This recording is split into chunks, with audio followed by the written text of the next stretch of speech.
And we're right to go.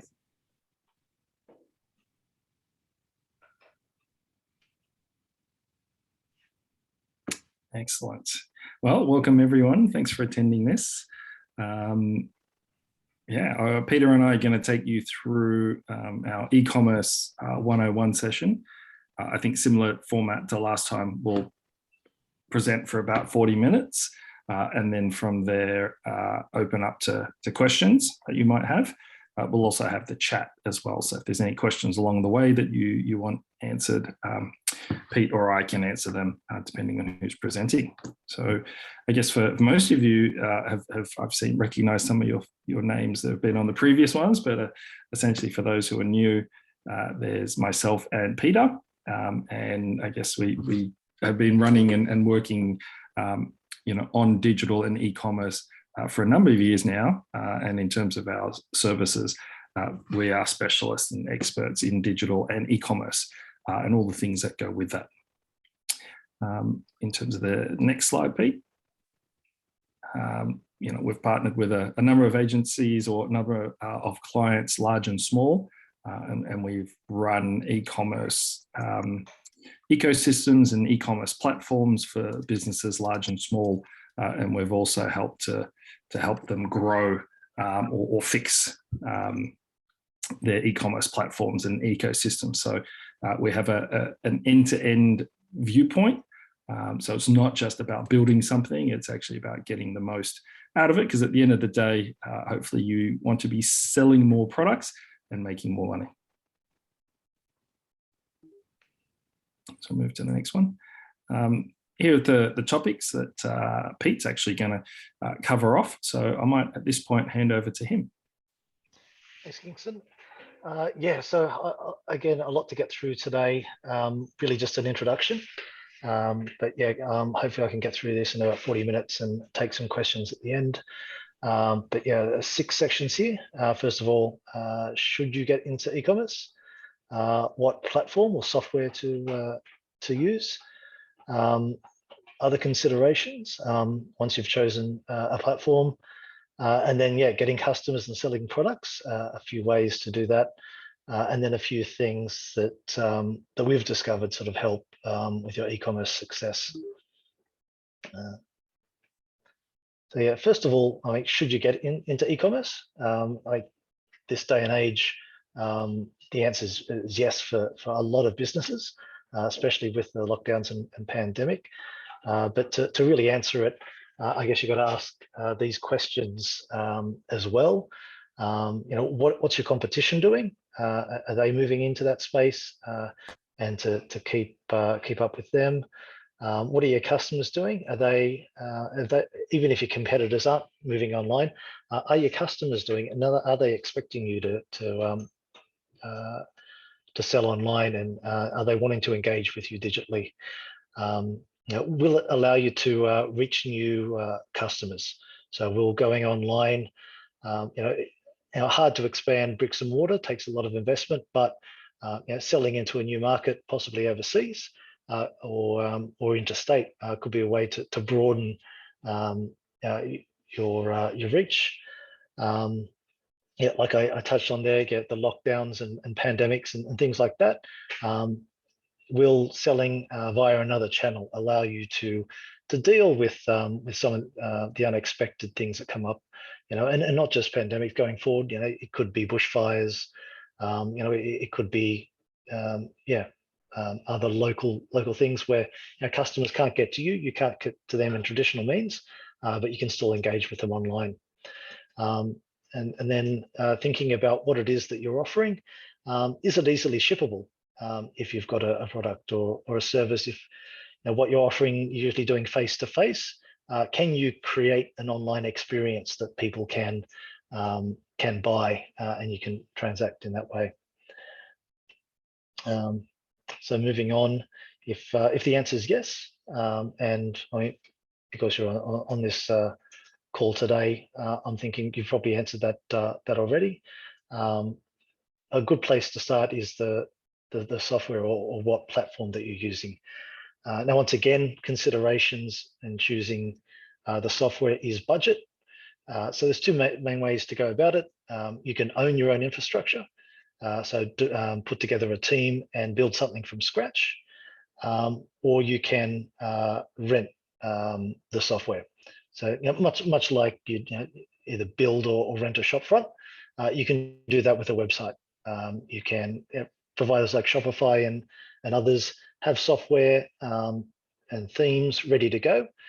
You just need to sort of put in your content and away you go. It brings us to the second point: how quickly do you need to start trading? If you need to get up and running quickly for whatever reason, renting's a lot better than owning. So paying a subscription, getting software that's ready built can get you up in potentially a matter of hours. If it's just one product and you've got everything else ready to go. How unique is your business? So if you're selling stock standard goods, even services that are similar to what a lot of other people are selling, there's platforms that are probably a really easy fit. But if you've got a product that's very complex, it has lots of moving parts, it's highly customizable, that might narrow down what platform is suitable for your business and goods or services. And then the other one is, what knowledge do you already have, either in yourself or in the team that you currently have, and what expertise can you pull in? There's a huge sort of array of skills that we sort of bring to bear on larger projects, but even on for a smaller business and someone starting up, you still need to consider user experience. As a business owner, you probably know your customers really well, so this is something that you can kind of cover yourself. But yet, designing image assets and video assets for your website, you might need to outsource that. Development. So if you need, going back to that, is your business unique? Is there software that needs to be customized just for your business? And where do you get those developers from? Security and privacy. So, do you know enough about keeping data secure and your customers' data safe, or do you need to reach out for expertise there? Content. So images, copy. Do you have that ready to go? Can you produce that yourself, or is that something else you could look at a freelancer for doing? And then integrations. So, does your website platform talk to everything else? If you're using Xero for accounting, does it integrate with that easily? So, so you can get all your invoices and everything through nicely. And just a quick look at there's a lot of software out there. This is a quick snapshot of kind of what's popular, as well as what people are rating highly. So, top right is very popular, but also high customer satisfaction. That top right one there you can see is Shopify. They've just gone gangbusters in the market in recent years, but there are other options. The other thing to think about is, as your business grows, you may outgrow what you're on. So you might start off with a Square or Wix, really simple, easy to use, but quite limiting when you want to do the more bespoke customizations. And as your business gets bigger, so there's a whole range of software for every size of business, and as you continue on your e-commerce journey. So I guess the other thing is, don't be worried about starting off with something simple, but also don't jump to something too complicated too fast, because it's going to be more expensive. It's going to be harder to learn to use. And you're just not going to get the value out of it. It's probably going to be, and also it'll move slower too. It'll need a bigger team to develop and support. So get the right software for where you are now, and you can grow into others. Now, other considerations when getting online and starting an e-commerce site. The first one that I always talk about is customer service. Who's going to do it? In e-commerce, customer service is probably the first hire that I recommend when you're sort of scaling up from a team of one, because it can take a lot of time, and it needs to be done well, right? For And it's not just servicing current customers, it's converting those that are engaging with you, before they buy. But considerations of what channels are you going to engage with them? Is it phone, SMS, email, live chat is another really popular one. But live chat only really works if it is live. If you're constantly logged off and people are going on there wanting to chat straight away, and you're saying, "Oh, sorry, someone will get back to you next business day," might be better off just sticking with email. But then, depending on where your customers are having conversations, you might want to do customer service through WhatsApp, through Facebook Messenger, through Instagram, direct message, or even post comments. Google Maps even has a chat function. I don't know how many people are aware of that, but if someone's looking for to make a booking at a restaurant, they can jump on Google Maps and chat with you directly in there. So that might be appropriate for your business when someone's trying to make an appointment, or even just find where you are. And then there are a few of the local ones that are more popular, but if you dip your toe in overseas markets, there's platforms that are not so popular here, but more popular there, like WeChat. And then a really good question from the last session that I was in was, this sometimes can get overwhelming if you're jumping between one app and then another. There's platforms that pull it all together into one interface. So Gorgeous is one that we have worked with. That's really good for Shopify stores. Zendesk's another one that's been around for a while. HubSpot as well has a good customer service bolt-on that can manage all of those different channels for you. And sometimes you don't even know whether someone's on Facebook Messenger or WhatsApp. It's just coming into that platform, and you're just getting back to people sort of as they get in contact with you. Another really important aspect of online transactions is the payment side of things. And there's a lot of options these days, and the options are growing sort of by the day.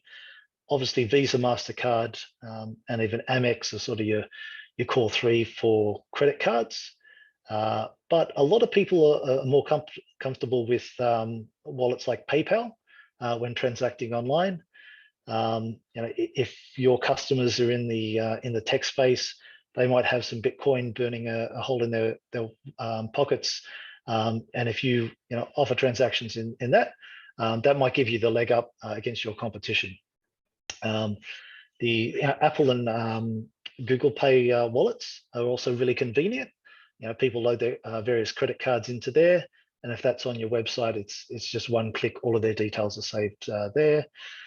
Down in the bottom right, also blowing up at the moment, are the buy now, pay later providers. Afterpay is probably one of the most popular ones. Klarna's another one that's getting bigger in Australia. There's a huge list. I'm not going to list them all there. Latitude Pay, Lay-By is another one. But yeah, you don't need to go for all of those. Just pick the ones that your customers or your potential customers are using. And then right in the middle there, gift cards as well. If you're in the gift space, offering gift cards may be a great way to get your business going. Finance, well, I don't need to tell you, finance is important as business owners, but a couple of things to keep in mind in relation to e-commerce is gift cards are treated as liabilities. I can't tell you the number of businesses I've come across that treat it as a discount. And yeah, like your accountant will wrap you over their knuckles if you get into e-com and you sort of mismanage your gift cards in terms of the balances books.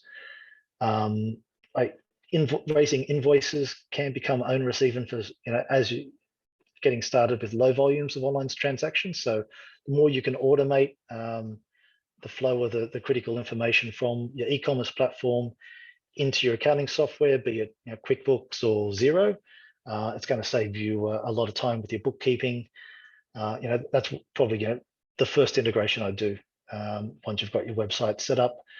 Another decision, do you have a single customer record in your accounting software for all web customers, or do you create a different customer record in Xero for every customer that you sell to? I've seen it set up both ways. I guess speak to your accountant about what's best for you. Cost of goods sold, really important to keep an understanding of that, and even have that data in your ecom platform, because then that can inform your paid ads. You don't want to be going off there and advertise, spending $50 for to bring in a sale on your web ads. If your margin's only $20, you're sort of losing money on every sale there. GST is another thing to keep in mind, especially if you're selling overseas. And also the last one there, fixed and variable costs. So with operating a website, you're going to have some fixed costs, like if you're on Shopify, there's a subscription flat fee each month, but then there's variable ones. So they charge a percentage of your transactions. So the more you sell, sort of the bigger that cost is. Some of the add-on software work that way as well. So as you sell more online, which is great, just keep in mind some of those operating costs are going to go up. And if you've got physical goods, warehousing is another really important consideration. If you're starting small, have you got enough room in your bricks and mortar shop, or even if you're working out of your garage, have you got enough space for the stock to get to it quickly, easily, pick it, pack it? Is it, if Australia Post are coming and picking up orders once a day, is there somewhere for them to back their van up and you to load them up? Third-party logistics could be a way to go. So, if you don't want to invest in a warehouse, your retail, you haven't got a retail site, or it's too small, you could send your stock to a third-party logistics provider, and they will pick those orders and post them for you. And obviously, they charge a fee for that. Fulfilled by Amazon is a third-party provider. If you're selling on Amazon, any of those customers that have Amazon Prime will get free shipping. So that could be a good way to go. And the other thing is, where do you allocate your warehouse? Is it in your retail store? Is it somewhere else? Having warehousing close to your customers is a good way to get product to them quickly. If you're manufacturing goods overseas and you're shipping from there, it's going to take weeks for it to get out. So is that the customer experience that you want? Fulfilling from retail stores, there are considerations here. If your store is busy with walk-in traffic, who's going to have the time? Has the staff got the time to pick and pack those web orders as they come in? Make sure that they're ready for Australia Post, or to take them down to the post office to post off. That needs to be done regularly. These days, people, when they place an order, they expect tracking within a day or within a couple of days. If they're waiting a week and it still hasn't sort of been put out for delivery, that's when they start to get a little bit ticked off. And then, second last one, inventory accuracy. You do not want to be selling anything online that you can't fulfill. It's wasting your time. It's wasting your money too, because likely you've paid with ads to get that sale. If you haven't got it, you have to go back to the customer, apologize, explain why you don't have it. Customers really don't understand either. Like, they'll just say, "But it was there on the website. What do you mean you don't have it?"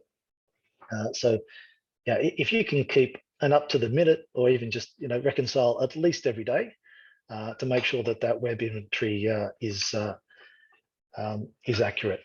And then the other thing is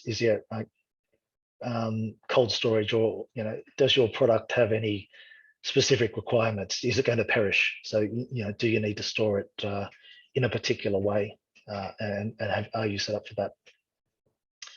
And then moving on to delivery, lots of different options out there. Australia Post, obviously the most popular, but there's other private courier companies as well. Sometimes some of them can be cheaper than Australia Post, depending where you're shipping from and to. Sendle is a good one. If you're getting started, their prices are quite competitive, and they insure their deliveries. Quite easy to deal with. And they'll come and pick up, if you've just got one order for that day, they'll come and pick that up from wherever you specify, be it your retail store, even your home apartment. They'll come and pick up an order. So that's one to look at. But you don't necessarily need to stick to just one delivery option. The two logos on the bottom right, Ship It and Star Ship It, they can manage Australia Post as well as other providers and automatically find the cheapest courier and book that in for you. And then the other option, not quite delivery, click and collect. Are you allowing people to buy online and then come pick it up from you? People love doing this. They'll sit down and they'll buy something to make sure that they've got it, that you haven't sold out, and then pick it up on their way from work. And obviously, don't need to pay for shipping. Returns, depending on what you're selling, you're going to get returns from time to time for various reasons. So just think about, what are the acceptable reasons for returning a product? What's an acceptable time frame? How do they return it? Do they bring it back into store? Can they post it? If they do post it, who pays for the postage? If you're selling clothing and it doesn't fit, people want to send it back. But if it's a $30 jumper, they've already paid $10 for postage, and they have to pay $10 to post it back, and then another $10 for you to post another size out. That's starting to add up. But obviously, if you don't charge for it, it's adding up for you. The shipping labels, who's going to print that? Australia Post has a returns portal. So if you open a business account with them, they can handle some of that automation for you.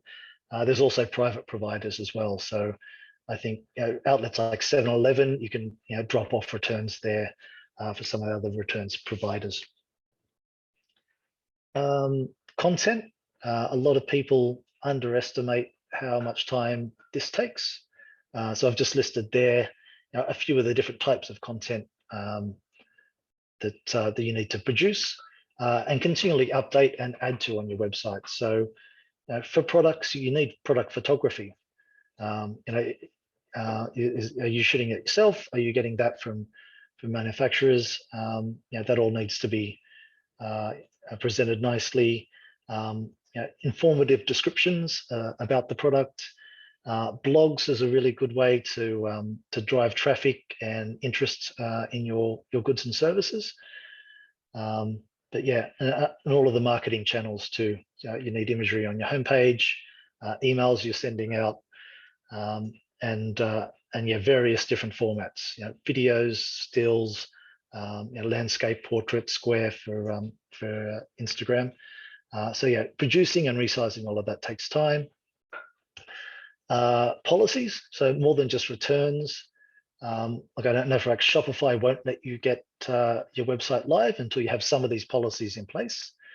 And customers really do go and look at these, particularly the returns and the refunds. If you've got an attractive and a well articulated policy there, it helps build trust and win some of those new customers.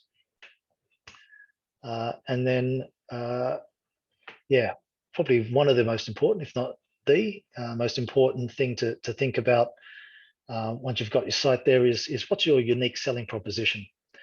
You might just be starting out in e-commerce, but some of your competitors might already be there, and you might be opening yourself up to competition from businesses all around the globe, potentially. Anyone can sell from anywhere and post to anywhere virtually. It may be a new avenue for you, but it may be more competitors as well. So how are you going to stand out? Why should someone buy from you? Is it on price? Do you offer the lowest price or the best value for what you offer? Is delivery something that you can stand out on? Do you offer free delivery? That's really popular with customers. Every time I run free delivery promos, always gets a bump in sales. But even if you charge for delivery, if it's fast, people will buy from it if they want it quickly. Are you local? So are they buying into a local community feel or supporting the local community? So is that your positioning? You're from Hunters Hill. You've got your bricks and mortar, your retail there. So buying local is a strong proposition. Is it product knowledge? Do you know more about what you're selling than your competitors? Can you explain the benefits and the features and help customers on their journey of finding the right products or services?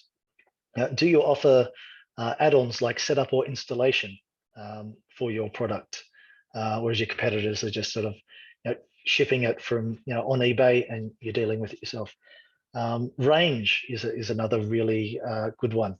If someone's redoing their wardrobe, it may be easier, more attractive for them to go to your online store that has absolutely everything they want in terms of clothing, rather than go buying their formal wear from one site, active wear from another, etc., and obviously paying shipping on each of those transactions.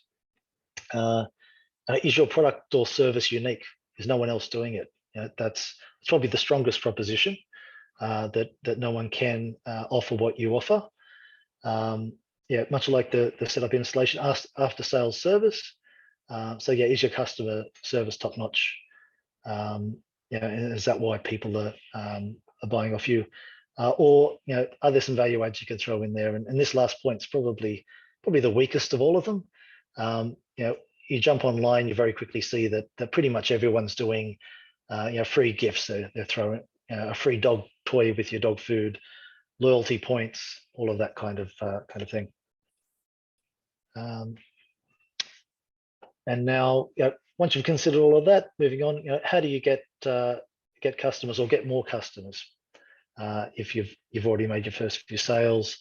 Look, the first one, probably the most obvious that you turn to, is paying for ads. Here's some of the platforms. Your Google ads. Google offers a shopping feed, which is free, but you can obviously sort of pay to get more prominent placements. Facebook, another really popular one. This includes Instagram as well. Pinterest, if your customers are active on Pinterest, that could be a good platform to advertise on. TikTok is a more recent one. They've got into the ad space, so you can buy ads on TikTok if that's where your customers are. YouTube, obviously, part of the Google family, but if you can do video ads, it could be a good way to target people with very specific interests and get their attention. And Spotify, obviously similar to YouTube, but doing it in the audio space. But also don't discount the older, more traditional avenues, be it TV, radio, and print. With those, I just say, just be targeted. Do your research, find out where your customers or potential customers are, and just target there. Never do the scattergun approach. But some other options. Influencers, social media influencers are a thing now. And that could be a good way to introduce your product or service to the influencer's loyal following.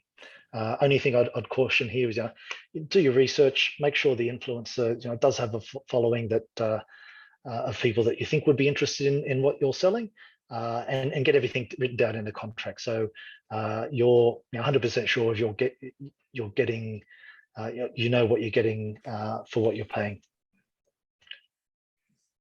Drop shipping is another way to move product. So, discounting all of what I've said up until now, if you haven't got the resources and the time and the energy to put into creating a website and marketing that website, driving traffic to it, and converting, there's people out there that'll do that for you, and they're called dropship websites.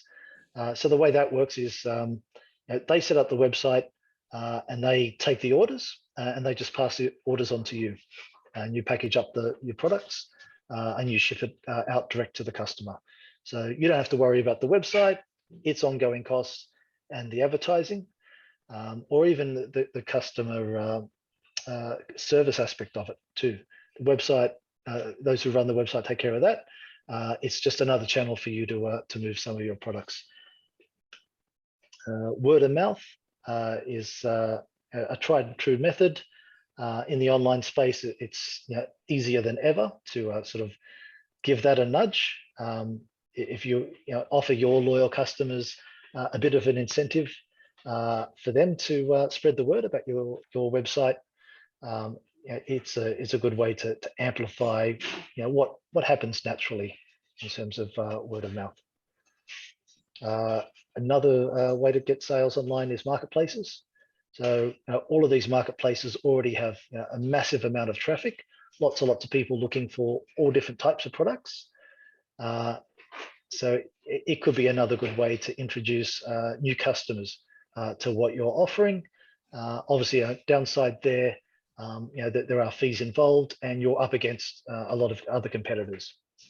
So I'm sure we've all gone on Amazon and looked for USB cables, and there's 50 different people selling almost the same product. So if you've got something unique, better quality, or some other USP, that's the way to stand out on those platforms. Now, similar to that, getting customers, once you've got the customers, you got the traffic, you want to sell product or sell more product. How do you do that? Upsells and cross sells, I guess, is the classic play in e-commerce. So upsells is, in a nutshell, just getting people to buy more. If you've got a small size, suggest getting the large size. And cross sells is selling complementary products. So an example there, buy some coffee filters if you're buying a bag of coffee. So what are the products that you sell or services that naturally go together? You can't have one without the other.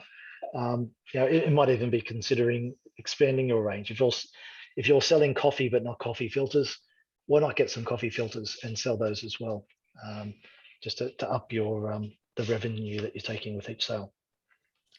Express shipping, really easy to get turned on an e-commerce site, and it works. As soon as you turn it on, people will go for it. People are willing to pay the extra money to get something faster. Loyalty programs could be another way to keep people. If you've got a good or service that sort of relies on repeat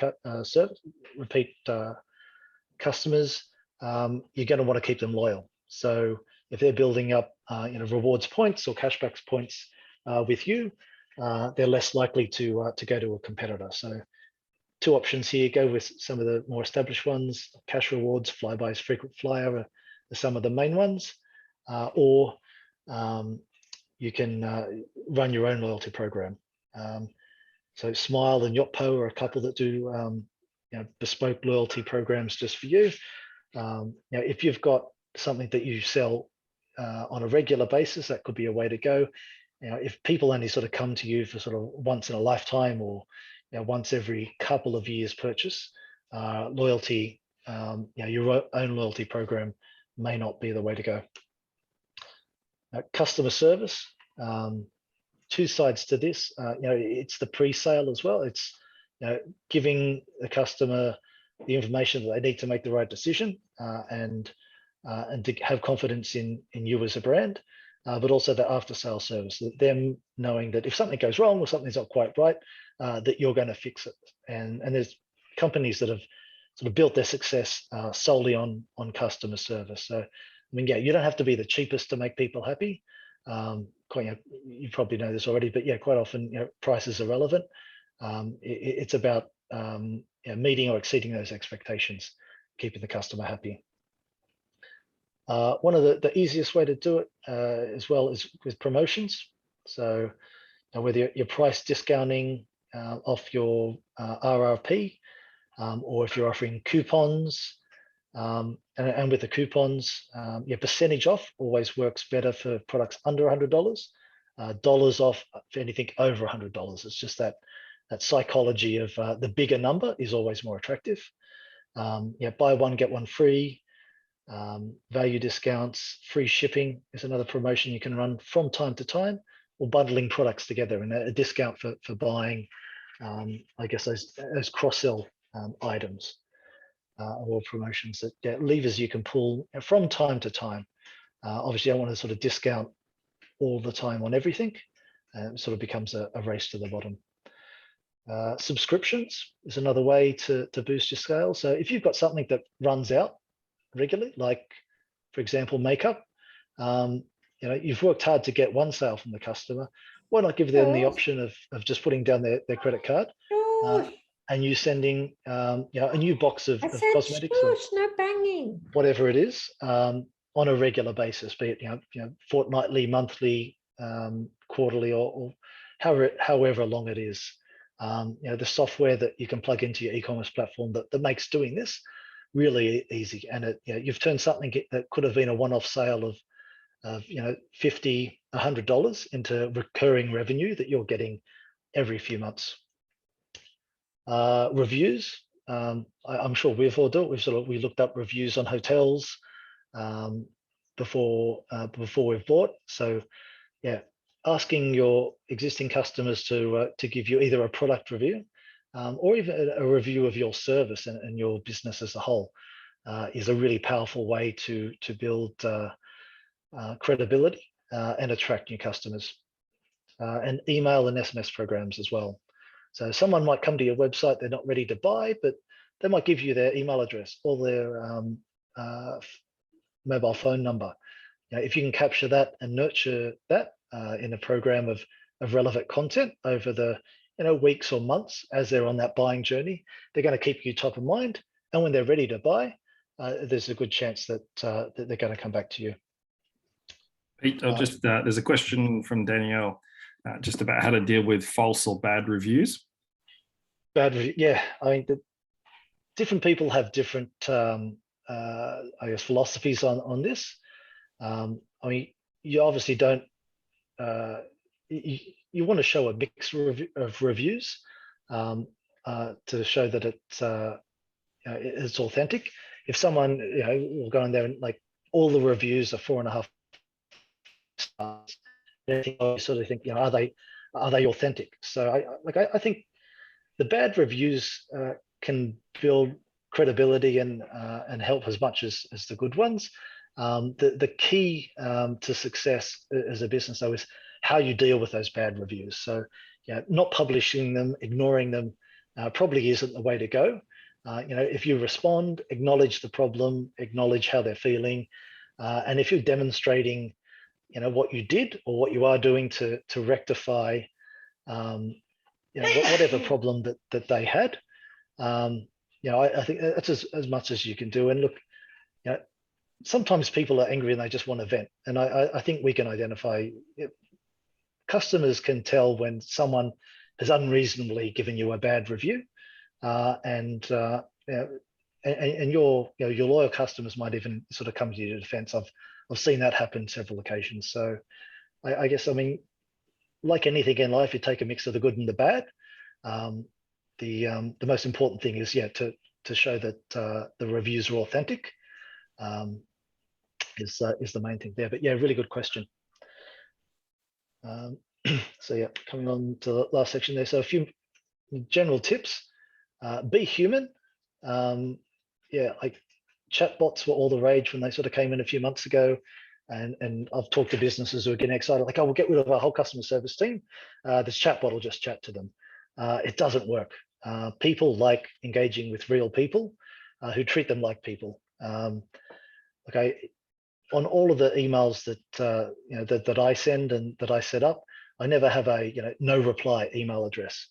If you're communicating to a customer or a potential customer, allow them to communicate back, allow them to reply, and be human in your response. And that I find 9 times out of 10 that really helps in the situation. build trust as well. So there's lots of different ways to do this, but very, very much so online is a leap of faith. And some people, aren't as, savvy in distinguishing the reputable websites from the not so reputable. They're literally sort of leaping off the stage with their money, hoping that you'll catch them and fulfill on your promise. So anything you can do to build trust will go a long way to getting that first sale with a new customer. Include important information. Like the obvious one here is sizing charts for clothes, but the same principle applies to any product and any service. I think probably doubly so for services because they're less tangible. Give the customer all the information that they need to make the and keep them informed as well. If there's a delay shipping your product to your customer, get on the front foot, let them know ahead of time. Don't let them wait for a couple of weeks and then go, oh yeah, I bought that thing, it never showed up, because they're going to be angry by then. Customers understand, most of them are reasonable, things go wrong, but if you alert them ahead of time, you can keep them happy. And the last one here, just a really simple thing, and so it's so simple that I was really surprised when I tried it out, and it just worked brilliantly. Is just thank people for their purchase. Don't thank them and ask for a review or thank them and send them a coupon. Just thank them genuinely as as one individual to one customer. And like I'm sure a lot of you do this sort of face to face in your businesses all the time. But just a simple email saying, thanks for your purchase, goes a long way to converting a one-time customer to a repeat customer to an advocate for your business online. So yeah, I'll just leave it as at that one. That's my last and top tip. Just say thank you.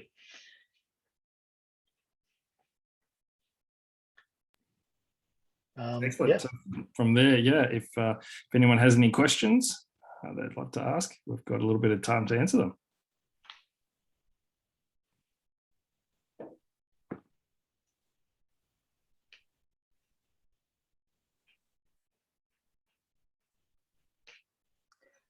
People can put their questions in the chat, or you can raise your hand as well.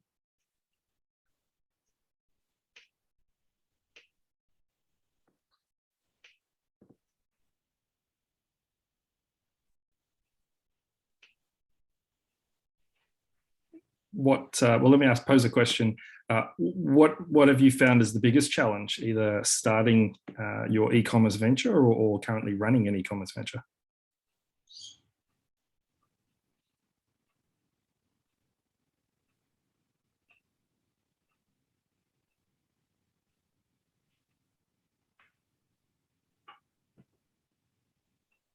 Any questions? Yeah, I think we had a few people that were kind of starting their e-commerce journey too. So yeah. Yeah. Well, maybe Daniel, can I put you on the spot and just go tell us about your yet to start art business? No, not yet.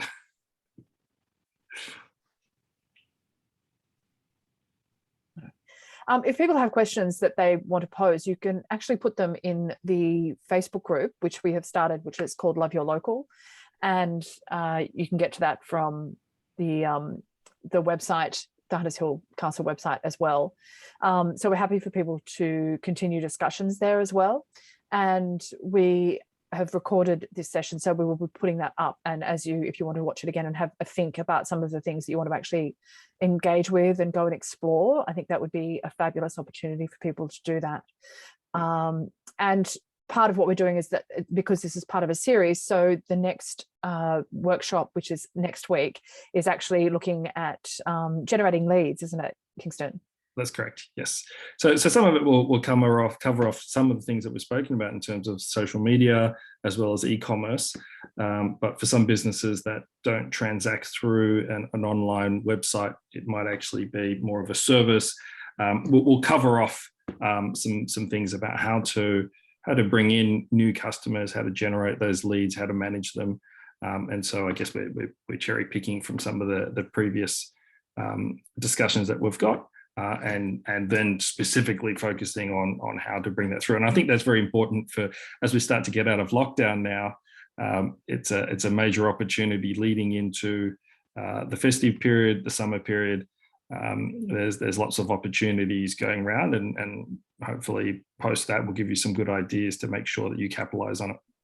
And Kingston, we did have a question that, a comment that came through to say that the biggest challenge is setting up a good website and making it easy to update as well. And that does very much tie into the previous workshop that you did on website. So it is all joining together to you're getting your basic website up, but then you're dealing with the e-commerce side of it as well. And that constant updating and making sure that the right information is there is really important. Yeah, definitely. I mean, I think a good point that Pete sort of put up in this one was around choosing an e-commerce platform in this instance, choosing to rent or whether to own. And so, having a software platform, say like Shopify or WooCommerce, where they do all the heavy lifting for you, then means it's a lot easier to update. There's lots of other resources around that are low cost that can actually help you start to improve. And then you actually focus on other parts of the many things that you need to be doing, which is the operational sides of things. Maybe it's managing customers or trying to find new customers. So a lot of it, one of the things that we talk about is this maturity journey of crawling, walking, running, and then eventually flying. And so don't try and bite off too much because there is lots and lots of things to do. So in the beginning, use some of the software that's out there that can help and make it easy for you. And then as you start to get more experience, you start to know what works for you and what doesn't work, then you can start to upgrade to the next options that are available. I thought that was a really interesting point that Peter made about that, because it means that you don't have to feel bad that, oh, maybe you chose the wrong platform to start with. It's that things will grow and change as your need and your business grows.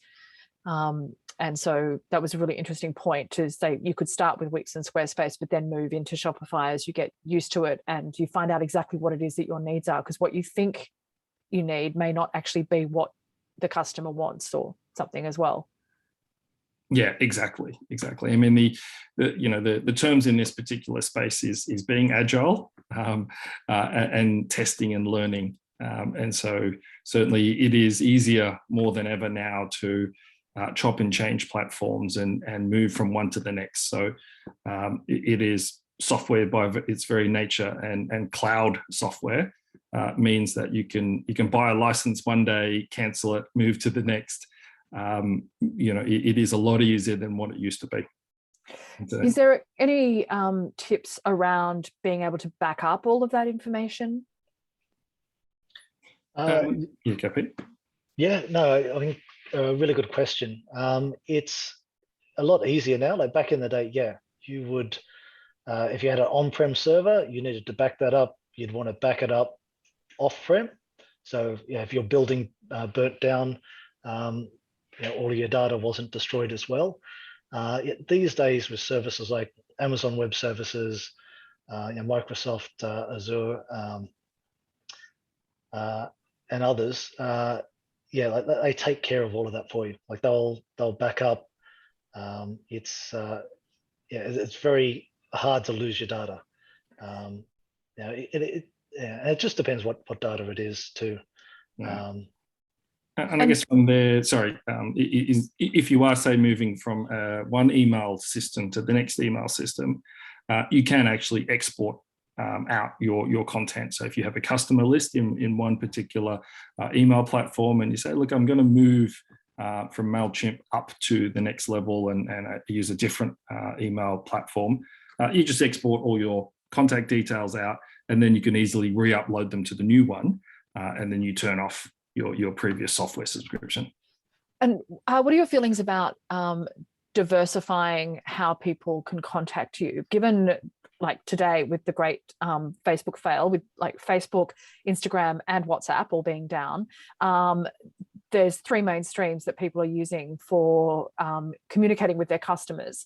It's because there's a lot of businesses that hold all of the social media in, like they have them.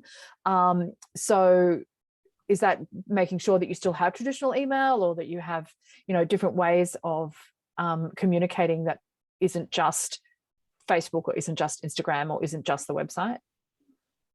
I mean, it's rare. But yeah. Look, I think it's you have to sort of take that as global software will always have these issues where someone will get hacked, a server may go down, and so you're going to have a little bit of outage. But you also have to say that these are billion-dollar businesses that will be working very hard to get their services back up online. You know, for me, I think it's about coming back to this idea of renting and owning. For a customer list, I would certainly say you need to own your customer list. So wherever you have it, whether it's in an email or a CRM or a database, make sure you have a copy of your customer base, because they're the people who are spending money with you, who will be spending more money with you. And if anything goes down, at least you can send them a message. You can send them traditional mail. You can send them an SMS. You could call them. You can get to them on social media. So I guess that's one thing. But you also rent through social media and other platforms these other functions and features that they provide, which is the ability to get to lots and lots of customers within one particular platform. And so as long as you see that and you understand what that platform does, then again, you can treat that appropriately. But definitely renting has its affordances, but when it comes to something that's critical to your business, then making sure that you have an owned copy of that. Brilliant. Thank you so much for that. It's been a very, very interesting presentation from both Peter and Kingston. So everyone, on behalf of everyone, thank you. And on behalf of Huddersfield Council, thank you so much for presenting this. And if you haven't signed up already, please sign up for the final workshop in this series, which is generating leads and finding customers. So you just go to huntershill.nsw.gov.au/events and all the information is there and you can sign up. Also, the Hunters Hill website /loveyourlocal will give you information, and we'll be updating that and have conversations with each other in the Facebook group now that it's back up, and you can have that. And as I said, we have recorded this session, so you will be able to watch it again. And you can also reach out to Kingston and Peter at Digital Mavens if you need to. And thank you, everybody. And hopefully we'll see you next week. Thank you. Excellent. Thank you, everyone, for your time. Thank you.